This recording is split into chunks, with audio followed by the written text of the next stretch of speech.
Muy buenas noches, ¿cómo están? Bienvenidos a ABC Debate en esta edición de jueves 11 de octubre del año 2018. Hoy queremos abordar un tema, por supuesto, para nosotros que trabajamos en el grupo ABC hace mucho tiempo.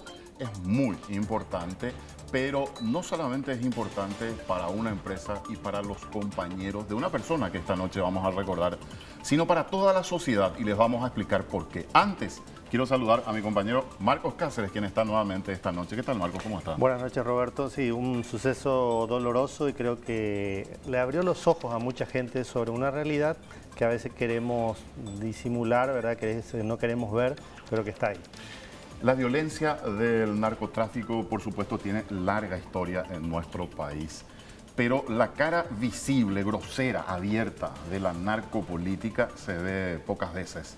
Y queremos recordar a nuestro colega Pablo Medina en esta fecha. ¿Por qué? Porque estamos a pocos días de tener que nuevamente rememorar aquella tarde, aquella siesta, podríamos decir, del 16 de octubre del año 2014, en la que nos enteramos de una noticia triste, una noticia violenta, una información que impacta, por supuesto, no solamente en nosotros, en todos aquellos que formamos parte de esta familia, sino en toda la sociedad, porque a partir de allí un poco cambiaron muchas cosas, Marco. Sí. Estamos hablando de Pablo Medina. Así mismo, se comenzó a hablar en ese momento de algo que en el vocabulario paraguayo, periodístico en general existía, pero no con la fuerza en que se instaló en ese momento, la narcopolítica. Y hoy invitamos a compañeros que nos acompañan y quiero presentarles primero a la dama, a la señora Magdalena Benítez. Ella es jefa del Departamento de Interior de nuestro país, es jefa de los corresponsales, hay que decirlo. Y por supuesto, Pablo Medina estaba en contacto permanente con ella. ¿Qué tal, Magda? ¿Cómo estás? Buenas noches. Asimismo, Roberto. Gracias por estar con nosotros. Ya vamos a entrar en detalles, Magda, porque me gustaría consultarte y rememorar un poco algunos detalles de lo que ocurría en aquel 16 de octubre del 2014. Juan Carlos Lescano, ¿cómo estás? Roberto, Marcos, ¿qué tal? Buenas noches, un gusto compartir con ustedes. Bueno, Juan Carlos Lescano estuvo hace unos pocos días de nuevo por zona del departamento de Canindeyú, justamente recogiendo testimonios muy importantes. Ya era compañero nuestro, por supuesto colega nuestro, porque desde muy joven está trabajando en la profesión. Y vamos a presentarles materiales, Juanqui, de entrevistas que logramos allá en el departamento de Canindeyú. Exactamente, fuimos hasta la zona, fuimos hasta el lugar donde mataron a Pablo, pero particularmente hasta el feudo de quienes lo mandaron matar. Estamos hablando de un clan familiar dedicado al narcotráfico y queríamos conocer cuál es la situación a 4 años del asesinato de nuestro compañero. También invitamos a Aldo Rojas, corresponsal, digo yo, con mucha experiencia, no voy a decir veterano para no tratarlo de viejo, ¿verdad? Porque es un compañero, colega que hace mucho trabaja en el interior, zona peligrosa también hay que decirlo, departamento de Concepción. Aldo, gracias por venir, en serio. Roberto, Marcos, gracias a ustedes por la invitación y bueno, estamos aquí para rememorar, así como estaban diciendo ustedes, aquel triste suceso que enlutó a toda la sociedad paraguaya. Para nosotros era cachique, ¿verdad? Porque él, Pablo, hincha de Guaraní, ¿verdad? Siempre venía con una sonrisa a visitarnos de vez en cuando las actividades ya se lo permitían.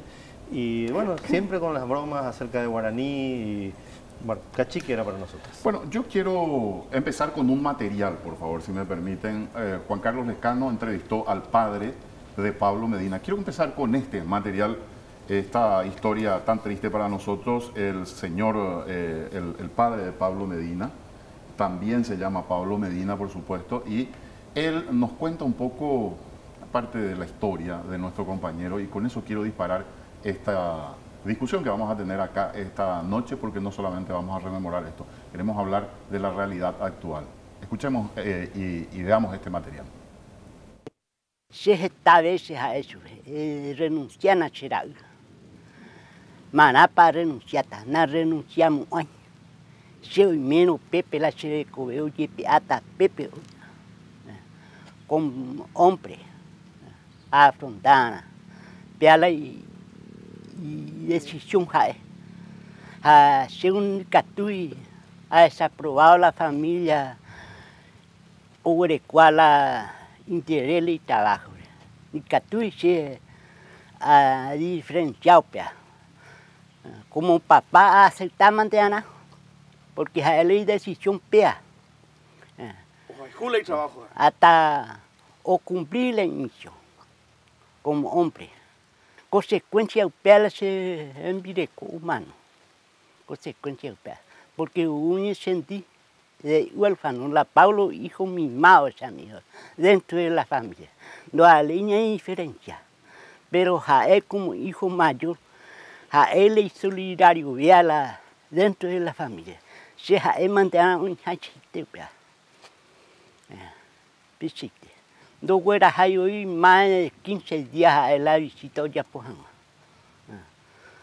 si depende de cohepe a demostrar, depende la voluntad de cuál, depende del servicio de pide, si pe altura pe ahí. Don Pablo Jaco, ¿ha pepio la rollo tráfico, la narcotraficante, cuál en Bareteiti, no? En Barete. Con este pedido. Sin a encopiar la informar. La Salvador, ahí la mi hermano pero comunicar la para la unidad dentro de la calle. A consecuencia del peaje, yo dije que hay. Hoy tipo la narcotraficante en la zona, ¿verdad? No, yo ya aclareciendo, porque la año de justicia ya con la de por medio la plata, un pañal año de justicia. Se agradece la justicia paraguaya, pero o demostrar la y valentía. Yo pensaba que es la fiscal, yo me comprometí a que sea. A Chucana de Medina la va a pasar la valía, a cumplir la misión. A ni que na pella rati la plata malavía la mesa estamos en peco, a pella pomina se la justicia. A ni comprometí a que sea. A cumplir. A pedir agradecer la justicia paraguaya, pero logro de la comunidad. Porque si fuera poco la de aclarecer y eso, hay motivación. Hoy llegué la feo pesado en la justicia. Sí, pesete. Pero Flavio Acosta pues cotaja juicio en la Brasil. Pesete. Hacer comida deseo la ha. Va esa la jata. Ese será un Francisco. Rime para conforme la dejó papá ese. Ya ese. De cual la va el caso de para unir la upia, pero areco idea areco deseo. Por anducente es la cosa. Por anducente se peneneco para por andu a veces la de pasar. Va a ir para la Pablo Ruñete más. A maná para pepe trabajo pues oye ajá, un responsable y hecho. Yo pia por andu a que se pe Palacio de Justicia. Bueno, así hablaba Pablo Medina, padre, y sí. por supuesto un testimonio importante para nosotros. Pero hay que recordar, Juan Carlos, que Pablo Medina ya había perdido a un hermano en circunstancias bastante delicadas también, ¿no? Exactamente, de hecho cuenta don Pablo en algún momento en la entrevista que estábamos viendo Roberto Marcos, en el 2001, en enero del 2001 fue asesinado su hermano Salvador, que también trabajaba como periodista, era comunicador en una radio comunitaria y fue asesinado como consecuencia de las denuncias sobre el rollo tráfico que realizó. Un año después le vuelven a matar a otro hermano, a Salomón, y termina siendo asesinado Pablo en el 2014. Son 3 hermanos de una misma familia asesinados por el crimen organizado en esa zona del país. Y por último, la madre, como cuenta don Pablo en su testimonio, que no resistió luego de perder a el último hijo que fue asesinado, termina falleciendo. Magdalena, ¿qué recordás de aquel día, aquel 16 de octubre del 2014? Era, qué sé yo, 2:30 de la tarde aproximadamente, ¿no? Así es. Bueno, nosotros, nuestro sistema de trabajo con los corresponsales es que tenemos un grupo en el WhatsApp y ahí los muchachos informan sobre la cobertura de ese día o sobre sus actividades. La agenda que tiene. La agenda, exactamente. Ese día... Y Pablo Medina informó ese día que se estaba yendo a un lugar. Alrededor de las 8:30 avisa que se estaba yendo a la zona de Coeporá, Villagatimí, Aravera, y que luego iba a finalizar su recorrido en Crescencio González, en la zona de Upejú. ¿Una cobertura rutinaria, podemos decir, Magda, o no era una cobertura rutinaria? Claro, era rutinaria, ¿verdad? Ahora, lo que nos llamó la atención desde un primer momento fue la zona, ¿verdad? Porque Pablo Medina, o sea, como sabemos, los autores morales y materiales del asesinato de Pablo Medina son de esa zona, ¿verdad? El clan Acosta. Entonces ese día nos llamó la atención, ¿verdad? Pero a la zona, ¿cómo? ¿Con quién, verdad? Entonces intentamos hablar con él y ya su teléfono prácticamente, cuando él avisó, prácticamente su teléfono ya estaba fuera del área de servicio, porque es una zona donde la señal de teléfonos no es buena. Entonces, alrededor de las 14 y media más o menos, 2:30 de la tarde, empezamos a recibir llamadas, ¿verdad? Ese día. Y recuerdo que se acerca Arturo Zarratea del digital y me pregunta, ¿dónde está Pablo? Estaba Blanco, el compañero, ¿verdad? Y está en la zona de Villagatimí, le digo, ¿por qué? Y él se reportó de todo este tiempo. La última vez que se reportó fue como a las 8:30, avisando de que se iba a la zona. ¿Por qué? ¿Qué pasó? Están avisando que algo malo ocurrió. Averigua un poco, ¿verdad? En eso recibo la llamada de Olga, su señora, y llorando me dice, Magda, decime que no es cierto lo que se está diciendo. Y trato de tranquilizarla, ¿verdad? Y le digo, espérame un rato, Olga, voy a tratar de hablar con otra gente. Acuérdate que no es la primera vez de que surgen estas versiones en torno a Pablo, ¿verdad? Pablo estaba amenazado hacía ya mucho tiempo. Mucho tiempo, o sea, varias veces incluso. Tenía varias amenazas. Tenía varias amenazas, incluso habían baleado la redacción regional de Curuguaté, la corresponsalía de Curuguaté. Finalmente, ¿quién te confirma, Magda, el fallecimiento, el asesinato de Pablo en este caso? Y recuerdo que compañeros de política me dicen, ¿qué pasa? Que me preguntan, ¿verdad? ¿Qué es lo que está pasando, Magda, verdad? Yo sé quién te puede dar información. Entonces le llamamos a Julio Colmán, ¿verdad? Sí. Muy cuestionado político de la zona. Diputado, propietario de una radioemisora en zona de Curuguaté. Así mismo, ¿verdad? Nos comunicamos con él y nos confirma, es más, en ese momento nos comunica él mismo con el comisario de Villagatimí, de la colonia Marchetti, y el comisario nos confirma, ¿verdad?, de que le habían asesinado a Pablo. Fue una conmoción. Yo me acuerdo que en la redacción comenzó a correr la información y era un shock, ¿verdad? No podíamos creer, hablábamos unos con otros. Más tarde se armaría espontáneamente una manifestación, salimos todos a la calle.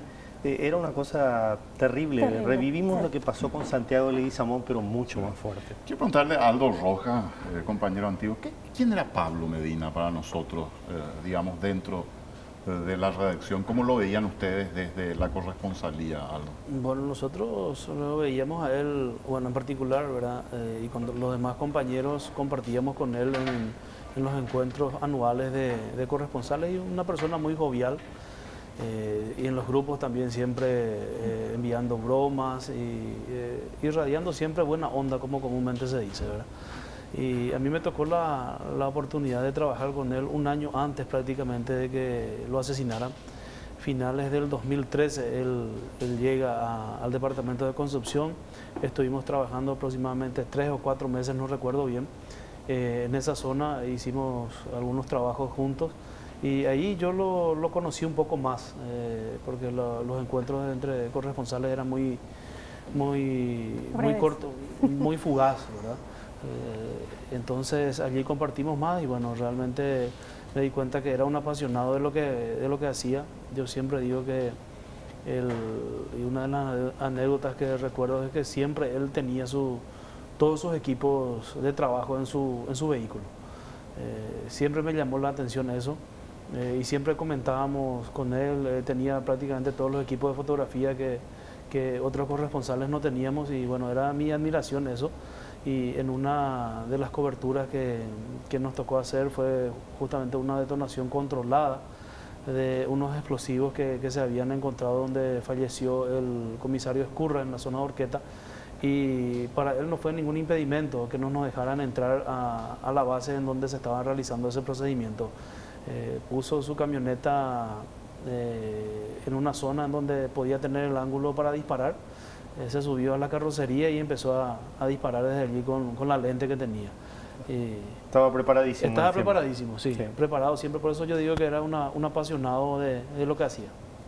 Bueno, nosotros antes de ir a la primera pausa me gustaría ver la segunda parte de esta entrevista que hacía Juan Carlos Lescano a don Pablo Medina, el papá de nuestro ex compañero Pablo.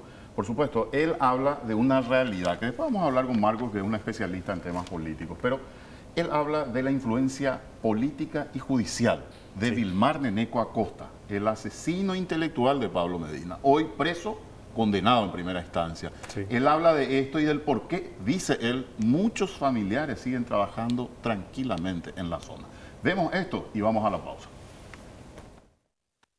Zona pasando de Curuguatea,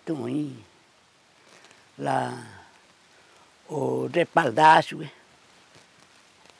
Dentro de la justicia hoy la mandaba un SPT en protección.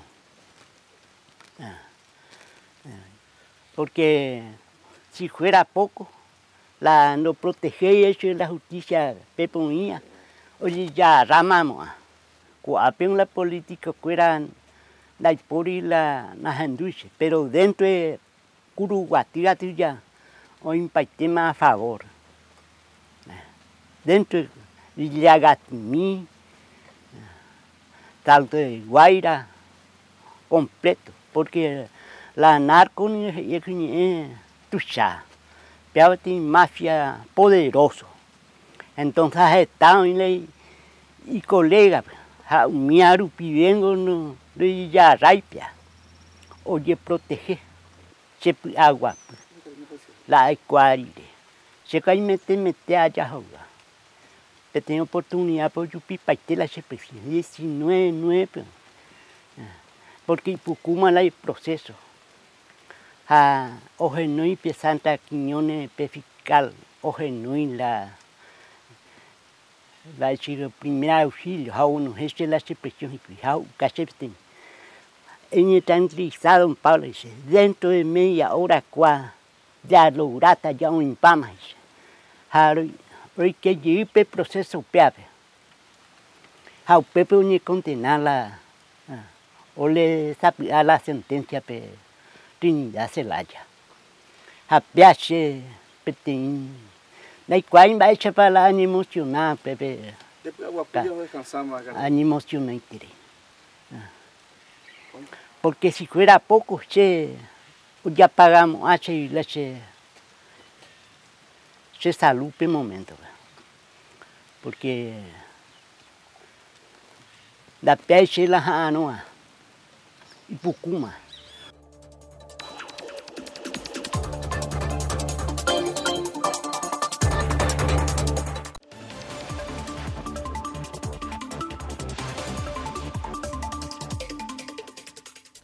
Bueno, seguimos esta noche aquí en ABC Debate recordando a nuestro colega Pablo Medina, por supuesto. Se están cumpliendo 4 años y queremos rememorar su trabajo, su legado. Esto que nos deja como enseñanza, Pablo, de la manera de un trabajo tesonero, honesto, en un lugar peligroso. Sí, Marcos, y hablábamos, Roberto, me consultaba sobre los vínculos políticos. Sí. Y bueno, no hablamos de un personaje clave, ¿verdad? Mencionamos a Vilmar Neneco Acosta, el entonces intendente del Pejú. Una localidad pequeña, escondida sí. Casi podríamos decir, pero sí. Una zona importante. Donde todos se conocen, todos se conocían. Después nos dimos cuenta que todo el mundo sabía qué es lo que pasaba, sabían los vínculos y el personaje, yo te decía que... Y tenía sus padrinos, hay que claro, sus padrinos que hoy están vigentes. Exactamente. Una, especialmente la diputada Cristina Villalba, era mencionada como su principal respaldo. Él entró a la política gracias a Cristina Villalba. Yo le quiero preguntar a Juan Carlos Lescano, estuvo por ahí en estos días. ¿Qué se siente, Juan? ¿Que cambió la cosa? ¿Hay otro ambiente? ¿Qué dice la gente? Es la segunda vez en 4 años que a mí me toca estar por la zona, Roberto. Y el ambiente siempre es un ambiente muy denso. Tanto en la zona de Villagatimí y en particular hasta en Pejú, que es donde fuimos también con el equipo de ABCT, es un ambiente muy denso. Y sobre todo la influencia política de este grupo sigue, porque sus padrinos políticos, como decía Marco, siguen muy vigentes. Estamos hablando de Cristina Villalba, diputada del cartismo, sí. Que Horacio Cartes la tuvo muy cerca, Incluso hay imágenes, pocos meses después del asesinato de Pablo, la presentó con el Papa Francisco durante su visita, por ejemplo. Sí, Juan Carlos, hay un dato clave. Cristina Villalba era una desconocida a nivel nacional. Cierto. Y de repente cuando Cartes es elegido presidente y él decide todo lo que iba a pasar en el Congreso en cuanto a autoridades, la designa a ella como líder de bancada, una cosa que nos sorprendió muchísimo, habiendo políticos de mucho peso. Sin embargo, ella es la elegida para ser líder de bancada. Creo que se dice, Juan Carlos, sigue ese mismo esquema, o sea, cambió algo en cuanto al manejo político, judicial de la zona. No, sí el mismo esquema, Roberto, sí el mismo esquema político, porque el único que salió un poco de juego es Alfonso Noria, el ex gobernador de Canindeyú, que era también un padrino político muy fuerte de Vilmar Neneco Acosta. Después de las publicaciones hay una ruptura entre el clan Villalba y Noria, que ahora no le dejaron jurar como concejal departamental, pero la influencia política de los Villalba sigue siendo indudable y también la cercanía de ellos con Cartes. Magdalena, Pablo Medina recibió amenazas en varias oportunidades. Yo sé que incluso fue sacado de la zona, no sé si en una, dos, tres, no sé cuántas ocasiones, pero él contaba con amenaza y tenía una denuncia incluso de Vilmar Neneco Acosta. Así es. Bueno. Y eso es normal, que cuando a veces los corresponsales están amenazados, el mismo diario por precaución los saca de la zona. Pero era así, ¿verdad, Magdalena? Así mismo. Comentaba Aldo que un año antes del asesinato de Pablo fue a su zona, se integró al equipo que tenemos en Concepción, justamente cuando el diario BC Color, o los directivos del diario BC Color decidieron sacarlo de la zona por amenazas. Fue luego de que se incautara una camionada enorme creo que eran más de 3.000 kilos de marihuana del clan Acosta, ¿verdad? Y lo amenazaron de muerte. Se lo sacó de la zona y se lo sacó de la zona y bueno, un tiempo después él decidió volver, a pesar de que tenía esa amenaza de que si volvía lo iban a asesinar. Publicaciones de Pablo Medina, Magdalena, creo que es importante recordar, estamos viendo justamente algunas de ellas. Nosotros, por supuesto, después de todo lo que pasó, empezamos a hacer una revisión de todas las publicaciones, buscando un poco a quién le pudo haber molestado tanto aquel trabajo de Pablo Medina. Por supuesto, teníamos sospechas. Magdalena recordaba que en el mismo día y en esa misma tarde ya se hablaba de Vilmar Neneco Acosta y de otros, ya se mencionó aquel nombre. Sí. Pero me gustaría poner incluso al aire algunas de las publicaciones. Fíjense ustedes que Pablo Medina, Aldo, yo creo que vos recordarás muchas de estas publicaciones, no es que iba por digamos, por cuestiones tangenciales o secundarias. Él iba directo al grano con las publicaciones que hacía, ¿no? Absolutamente, absolutamente. Y en el tiempo que estuvo en Concepción justamente hablábamos en varias ocasiones sobre las publicaciones que él hacía.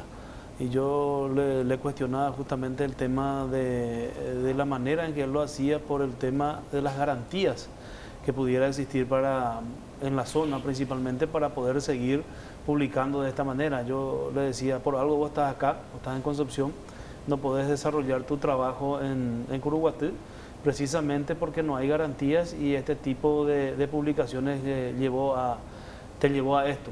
Y él me decía que iba a continuar, ¿verdad? ¿Te contó alguna vez? ¿Tenía miedo? ¿Te dijo, tengo miedo, no quiero más estar allá, quiero cambiarlo? ¿Te manifestó algo al respecto? No. ¿O era un hombre que no...? Para mí, al menos exteriormente, nunca lo vi a él con temor. Incluso en esa zona donde trabajamos con él por 3 o 4 meses, también hay cierta peligrosidad en el ejercicio del trabajo del periodismo. Pero yo nunca lo he visto a él amilanado, por ejemplo. Incluso cuando le cuestionaba yo su actuar en una zona en donde no existen garantías, tampoco lo vi con temor. Roberto, ahí vemos una publicación, por ejemplo, disculpame Marco, que me parece importante, un título que dice: buscan eliminar bandas de narcos vinculadas al intendente de Pejún. O sea, justamente eso te iba a marcar. Vos sabés que nosotros en el periodismo, yo estoy en el periodismo político hace muchos años, y a veces tenemos que estar seguros para publicar la foto y el nombre de una persona. Y Pablo tenía esa seguridad y esa valentía, porque como vemos en estas publicaciones que se están pasando ahora, hay nombres y apellidos, hay títulos, ¿verdad?, que hablan de hechos concretos. No es una cuestión de suposición de habría, sería, sino porque ahí evidentemente había investigación, había conocimiento y había valentía sobre todo. Me gustaría ir a un material, Juan Carlos, conversación con, uno dice, zona marihuanera, Sí. mucha inseguridad, muchos asesinatos, después vamos a ver casos, pero sonados incluso en la zona, que precedieron a este crimen de Pablo Medina.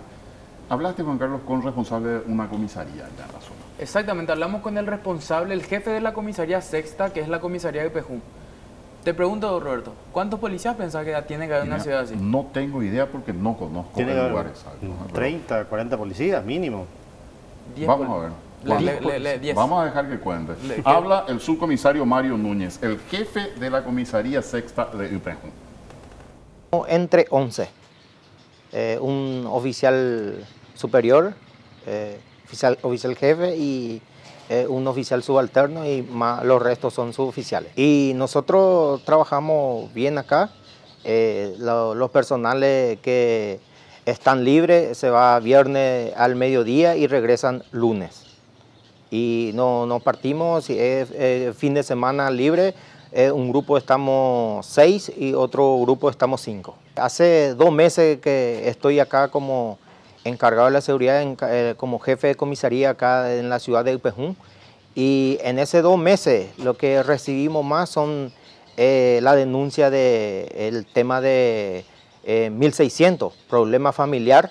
Después otra denuncia, no estamos recibiendo referente los casos de anteriores que estamos se estaba atendiendo, caso de homicidio de banda que acá en Ipejún ese era el que más se denunciaba. El tema narcotráfico y el paso de la droga por esta ciudad, ¿ustedes siguen recibiendo noticias? ¿Cómo está esa situación? En estos 2 meses que yo estoy acá, no estamos recibiendo denuncias referentes a eso. Y es conocimiento público anteriormente que supuestamente pasaba por acá. Y de esa lista figuraba la comisaría de Ipejún. Y en ese caso, el comando institucional me nombró acá como jefe de comisaría y en este momento estamos llevando bien la comisaría. Y en este momento no estoy recibiendo referente a esa denuncia. Bueno, me parece un testimonio interesante para contextualizar un poco el lugar por donde se movía Pablo Medina, pero quiero ir a un detalle que fue utilizado incluso por la Fiscalía en su momento dentro de la investigación de este crimen, o de estos crímenes, porque en realidad fueron 2, ¿verdad? De Pablo Medina y Antonio Almada, su acompañante. Magda, hubo una carta, un escrito que había hecho Pablo Medina, no sé con cuánto tiempo de anticipación, que fue encontrada en su computadora. Contanos, por favor, algunos detalles de ese documento. Desde 2013, Sí. él escribía es un relatorio en realidad que encontró la Fiscalía en una de las computadoras de la redacción. Y en el relatorio él menciona quiénes son los clanes que operan en la zona baja de Canindeyú, principalmente Villa Gatení, Curuguatú, Ipejún, el clan Acosta. Aparte del clan Acosta, hay otros, ¿verdad? Como el de Espíndola, que actualmente está en la cárcel, que trabajaban con líder Cabral directamente. Los capangas de estas personas, ¿verdad? Son, en el relatorio que dejó Pablo figuran los nombres de las personas, de los sicarios que operaban o que trabajaban para estos clanes. Pero mencionaba que el clan más fuerte, que operaba más fuerte, era el clan Acosta, que tenía la protección de políticos de Canindeyú, y mencionaba directamente a Cristina Villalba, ¿verdad? Que sigue siendo diputada actualmente, cuando entonces ya era diputada, y la llamaba la madrina Pablo Medina en ese relatorio. La Fiscalía en un momento dado mencionó que Cristina Villalba, que estuvo en el funeral de Pablo Medina, porque Sí. nosotros fuimos y la vimos a Cristina Villalba. Diputada del Partido no es que Colorado, nos contaron, sí. yo la vi personalmente que estuvo en Sí. ese día. Imagínense lo que eso significa también. Yo, si me permitís, Magda, quiero volver a algo. A mí me parece importante escucharlo porque es el testimonio de alguien que hoy está trabajando en condiciones, no sé si tan similares a las de Pablo, pero zona que es bastante conflictiva y uno se pregunta, ¿cómo se trabaja en el lugar? Porque supongo yo, nosotros estamos en la capital, tenemos mucho más respaldo porque estamos con muchos periodistas, con un medio, y uno cuando está como corresponsal trabaja prácticamente solo en el lugar. ¿Qué tanto ha cambiado la situación desde el crimen de Pablo ahora en zonas del interior? Aldo, ¿cómo lo ves? Juan Carlos me preguntaba recién antes del programa si yo tenía custodia policial. Y luego de la muerte de Pablo nosotros nos reunimos con la directora y en esa ocasión ya manifestábamos nosotros nuestro pensamiento y nuestro temor por sobre todas las cosas con otros colegas corresponsales que estamos en zonas fronterizas principalmente. Y a partir de allí nosotros habíamos tenido la conversación con la dirección y habíamos articulado un sistema que cada uno debería de tener, un sistema de seguridad. En mi caso, al menos cuando voy a zonas conflictivas, siempre trato de llevar un policía de confianza para poder acompañar en el viaje. No es en forma permanente, pero sí en ciertos lugares en donde uno conoce en donde está trabajando y trata por lo menos de tener una cuestión de seguridad y bueno, uno tiene que organizarse y tratar un poco de crear su propio plan de seguridad. Ahora, ¿y la gente, cómo sentís? ¿Ellos también te parece que están en este clima de inseguridad? ¿Sienten que puede pasar algo en cualquier momento? Absolutamente, absolutamente. La sensación de inseguridad es plena, por más que hace mucho tiempo, no estoy recordando ahora cuánto, que las bandas armadas en el norte del país no están apareciendo y bueno, cuando a veces hay mucho silencio, la gente dice, bueno, en cualquier momento puede pasar algo. Bueno, Julián López fue intendente de Pejú. Sí. Antes de Vilmar Neneco Acosta Márquez. Él fue asesinado por el clan Acosta y Juan Carlos Lescano tuvo la oportunidad de conversar con la viuda de Julián López, la señora Fanny Fernández. Vamos a escuchar este material, lo que ella relata respecto a la situación, lo que vivieron, y vamos a una pausa. La verdad que hasta ahora no... La justicia se estancó en el caso de Julián, ¿verdad? Y cuestiones políticas. Él estaba en aquella época, se estaba candidatando para intendente. Y prácticamente más cuestiones políticas fue su caso, ¿verdad? Y había muchas injusticias. Y Julián Núñez era una persona que no aceptaba la injusticia. Él luchaba siempre, decía, mi pueblo, mi gente humilde, yo no acepto la injusticia.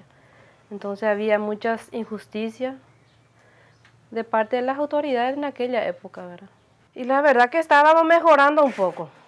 Estábamos, digo, porque hace unos meses, unos cuantos días que estamos ya otra vez sin policiales, estamos sin geo, investigación.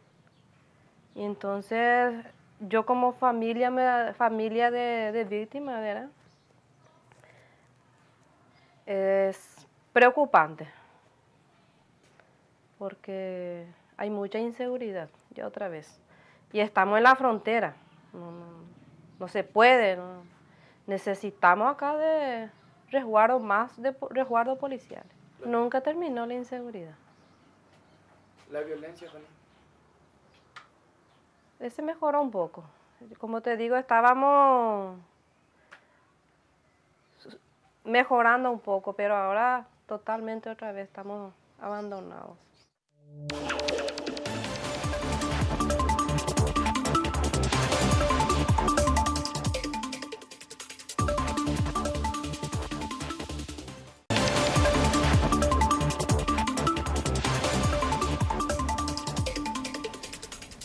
Bueno, seguimos en ABC Debate aquí esta noche y sumamos a la mesa a Iván Leguizamón, nuestro colega de ABC TV, ABC Cardinal, por supuesto, un especialista en el área policial, para hablar de otro aspecto del caso Pablo Medina. Déjame preguntarle, Iván, ¿qué tal? Buenas noches. Sí, ¿qué tal? Buenas noches, ¿cómo están todos? Todos muy bien. Y bueno, digamos, en este recuerdo que tenemos a nuestro compañero Pablo Medina, Iván, hay detalles muy especiales de este crimen. Por ejemplo, el hecho de que, bueno, estaba Pablo Medina con una acompañante que también fue asesinada, pero había una persona más en el vehículo que suponemos, o sea, todo indica que no la vieron y por eso no la mataron. Es rarísimo, o sea, una cosa que casi sería de película. Si nos puedes contar algunos detalles del crimen, cómo se probó la autoría posteriormente. Sí, efectivamente, Pablo estaba acompañado aquel día de Antonia Maribel Almada Chamorro. Ella era una estudiante que ejerció varios empleos en Curuguaté. Últimamente trabajaba como asistente en un hotel. Y ella era de Villa Gatimí, de hecho su familia vivía en Villa Gatimí, pero por cuestiones laborales y también porque quería estudiar, ella se encontraba viviendo en ese momento en Curuguaté, en la ciudad donde vivía también Pablo Medina. Aquel día de la cobertura, Pablo acordó con la chica, en realidad Antonia le pidió a Pablo que la llevara a ella y a una hermana mayor, cuyo nombre no viene al caso, ella pasó a ser la testigo principal. Les pidieron las chicas a Pablo que de ida a su cobertura las dejaran en la casa de sus padres, en Villa Gatimí. Pablo hizo el compromiso de que al regresar de la cobertura, en horas de la tarde, las iba a recoger de vuelta y las iba a traer otra vez a Curuguaté. ¿Qué pasó? Ellos llegaron a Villa Gatimí y por esa circunstancia del destino las chicas decidieron acompañar a Pablo en su cobertura, porque de Villa Gatimí a la zona de Crescencio González, donde Pablo desarrolló su trabajo aquel día, hay una distancia de aproximadamente 40 a 50 kilómetros. Ellas, efectivamente, estas tres personas, incluyendo a nuestro compañero, estaban regresando ya de esa cobertura.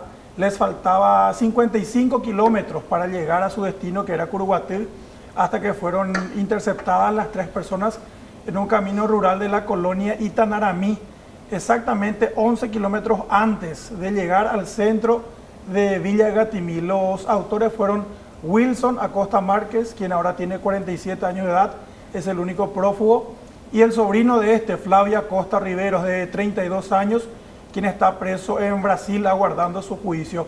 Los dos estaban vestidos con uniformes para Paraí y le hicieron la seña a Pablo como simulando ser militares. Simularon un retén, Pablo se detuvo, Wilson fue el primero que se acercó al lado del conductor.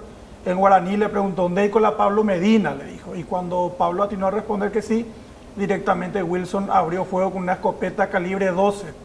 Casi simultáneamente Flavio ya se había posicionado del lado de la ventanilla del acompañante del conductor. Y desde ahí abrió fuego también con una pistola calibre 9 milímetros. El que mató a Pablo fue Wilson y el que mató a Antonia fue Flavio con esa pistola. La hermana de Antonia, que estaba viajando en el asiento de atrás, al escuchar los disparos se tiró en el piso, en el plan de la camioneta, y como el rodado tenía vidrios polarizados, ella no fue divisada, nunca fue detectada por los matones. Ese testimonio, porque la chica llegó a ver la cara a los dos supuestos militares, y esa imagen mental que se quedó en ella fue clave, porque 24 horas después, en el marco ya de un anticipo jurisdiccional de pruebas, ella había identificado mediante fotografías a Wilson y a Flavio, teniendo en cuenta como antecedente que la familia Acosta Márquez ya venía amenazando e incluso había querellado a nuestro compañero. Ahora, Iván, en cuanto a las pruebas, porque esto es muy importante, están mencionando un testimonio, una testigo, era clave en el caso, pero hubo otros elementos fundamentales para determinar la autoría intelectual de Vilmar Neneco Acosta. Además del testimonio de ese testigo, los cruces de llamada fueron claves. La policía y la fiscalía efectuaron un trabajo muy fino de investigación. Se lograron establecer todas las conexiones entre Vilmar Acosta Márquez desde Upejú, operando en el teléfono de Arnaldo Javier Cabrera López, su chofer, que ahora está condenado a 5 años por omisión de dar aviso de un hecho punible. Desde ese teléfono, Vilmar llamaba antes, durante y después del crimen a su hermano Wilson y a su sobrino Flavio. Incluso las celdas de llamados, a la ubicación de los teléfonos de todas las víctimas, como que van entrando en un mismo círculo a medida que avanzaban los minutos, y tanto fue así que a las 14:32 de aquel día, los teléfonos que usaban Wilson, Flavio y la víctima Pablo aparecieron en el mismo radio de acción. Es decir, que en ese momento se produjo el atentado a las 14:32, porque a partir de las 14:33 los otros dos teléfonos de los matones ya aparecen en un circuito distinto. Ahora, Iván, ¿qué se dice sobre qué es lo que dispara esta decisión de Vilmar Neneco Acosta de ordenar el asesinato de Pablo Medina? Supuestamente que Pablo no se retractara de aquellas publicaciones en las que se hacía mención de que Vilmar y su familia mantenían o habían enterrado en su estancia 2 naciones, se llama la finca, la propiedad situada en la falda de un cerro en la zona fronteriza de Upejún.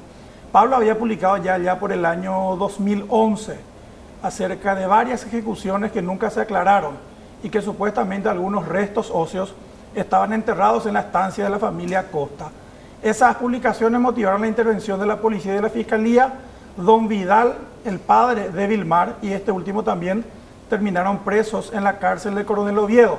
Este, creo yo, fue el elemento que nunca Vilmar le perdonó a Pablo.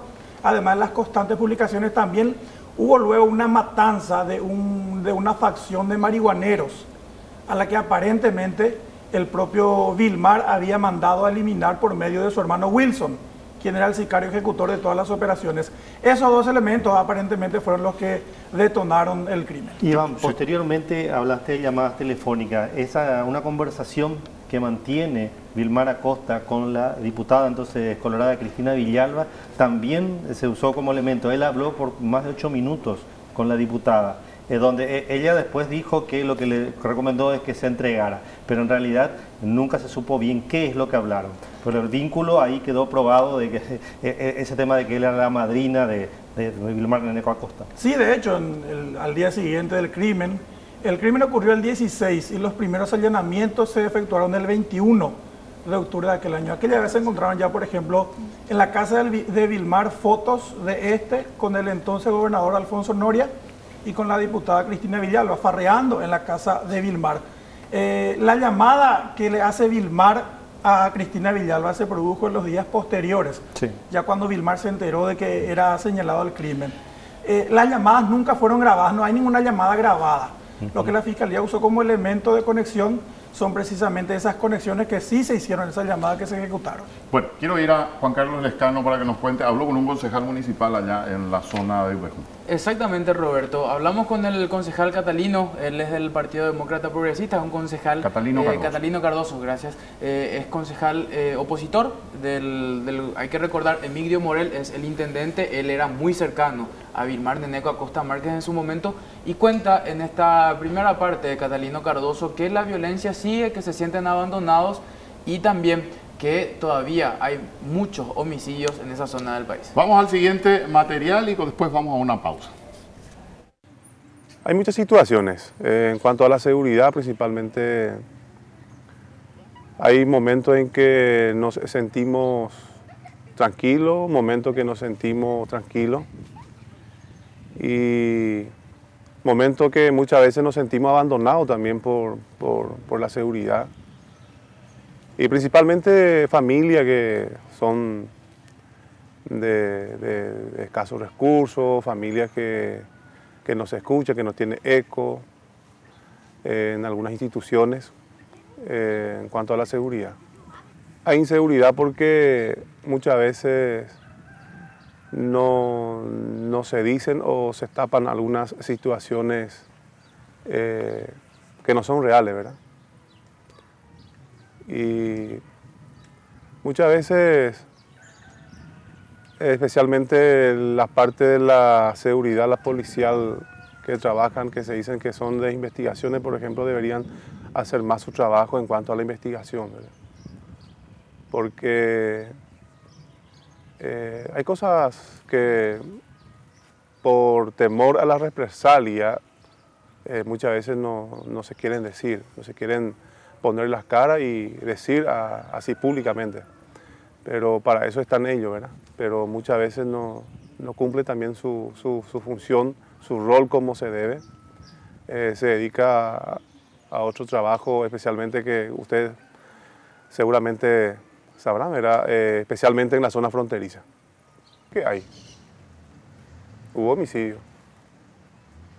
Y especialmente seguramente habrán los documentos en la comisaría o en la Fiscalía, ¿verdad? No sé si ustedes manejan esos documentos o alguna consulta también al Ministerio Público, especialmente sede Curuguaty. Pero sí hubo.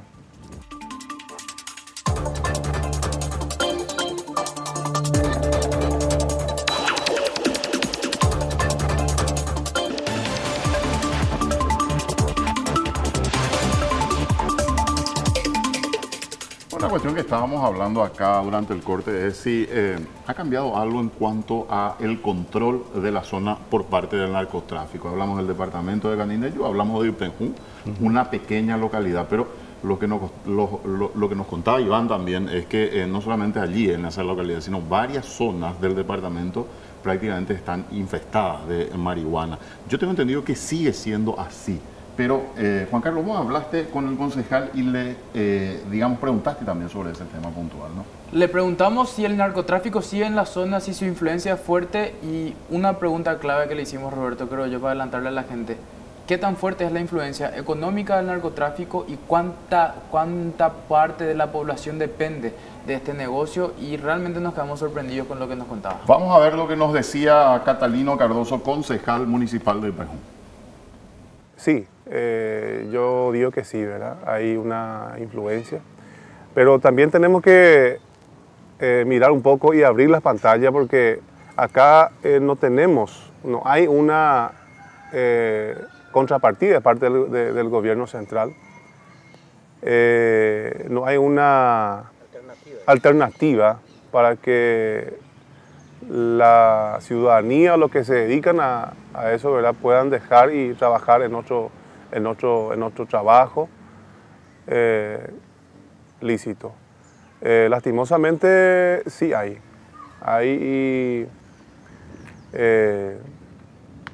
yo creo que muchas veces también esto es lo que yo digo no se quieren decir. Se dice que no, pero también tenemos que decir y pedirle también a la ciudadanía, especialmente al nuevo presidente de la República, que es el señor Mario Abdo Benítez, y al Congreso, a los diputados, a los demás miembros del Estado, del gabinete, que por lo menos miren por esta zona, de la zona fronteriza de Ipenjú, que vengan a hacer presencia en esta zona para ofrecer una alternativa válida y, bueno, especialmente lícito para la sociedad de esta zona fronteriza, para que puedan dejar de trabajar o entrar en ese trabajo de narcotráfico. Faltas de la oportunidad de trabajo, faltas de un fuente de trabajo lícito, no hay. No hay, esa es la realidad. Como dijiste, yo que tengo contacto con el pueblo, esa es la realidad. Si hay una alternativa válida de parte del Estado, yo digo es que muchos van a dejar de trabajar en ese trabajo. Porcentaje. Bueno, quería preguntarle a Iván, ¿qué tan importante es en el mapa de la marihuana en el Paraguay la zona de Ipenjú y todas las localidades que la rodean? Junto a Pedro Juan Caballero creo que son las principales zonas de producción y los territorios más liberados que hay en Paraguay. Una frontera absolutamente seca, incluso en Pedro Juan por lo menos hay una población urbana que delimita mucho ese paso de Paraguay a Brasil, pero en Ipenjú prácticamente nada. Y Aldo, la zona de Concepción, ¿cómo está en esa materia? Ustedes que viven allá permanentemente, recorren los diferentes distritos. Sí, también hay mucha producción de marihuana, principalmente en el límite entre Concepción y Amambay. En esa zona hay mucha producción de marihuana y recuerdo allí así rápidamente un caso bastante grande en donde se encontraron como aproximadamente 20 campamentos precarios en una zona en donde la FTC estaba haciendo una incursión y se encontraron semillas, marihuana prensada, cultivos. Uno normalmente habla de Pedro Juan cuando se refiere a zona. Pedro Juan es la ciudad clave. Pedro Juan, qué sé yo, también, por supuesto, Salto del Guairá, la zona de Canindeyú, qué sé yo. Pero Roberto, zona de Concepción como que uno no identifica, no relaciona mucho, ¿verdad? Pero se habla que incluso el EPP estaría vinculado a la protección del cultivo de la marihuana, qué sé yo. Eso es, digamos, se menciona permanentemente. Sí, Roberto, si algo nos dejó la muerte de nuestro compañero Pablo Medina es que significó el fin de la inocencia, el dejar de hacernos los tontos y el de entender de que la narcopolítica está instalada. Se habló mucho de la narcopolítica después, hubo denuncias públicas, Marcos. Sí. Realizada en el Congreso, pero no pasó absolutamente nada. Lo que ocurre es que hasta ahora no se han tomado medidas y así como estamos, no sé cuándo se van a tomar, especialmente para que haya control sobre el financiamiento, porque esa es la clave.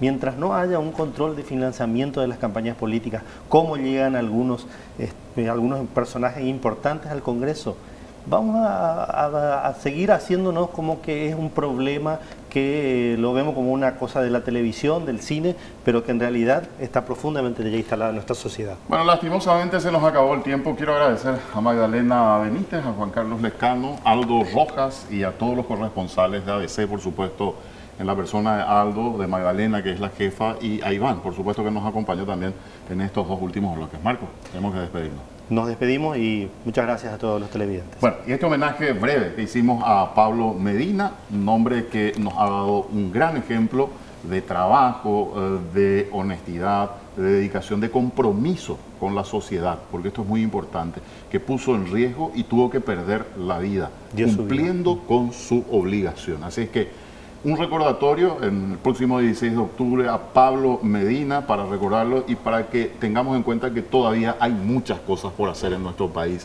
siguiendo el camino que él nos dejó. Así es, Roberto. Bueno, muchas gracias, buenas noches y hasta el próximo jueves.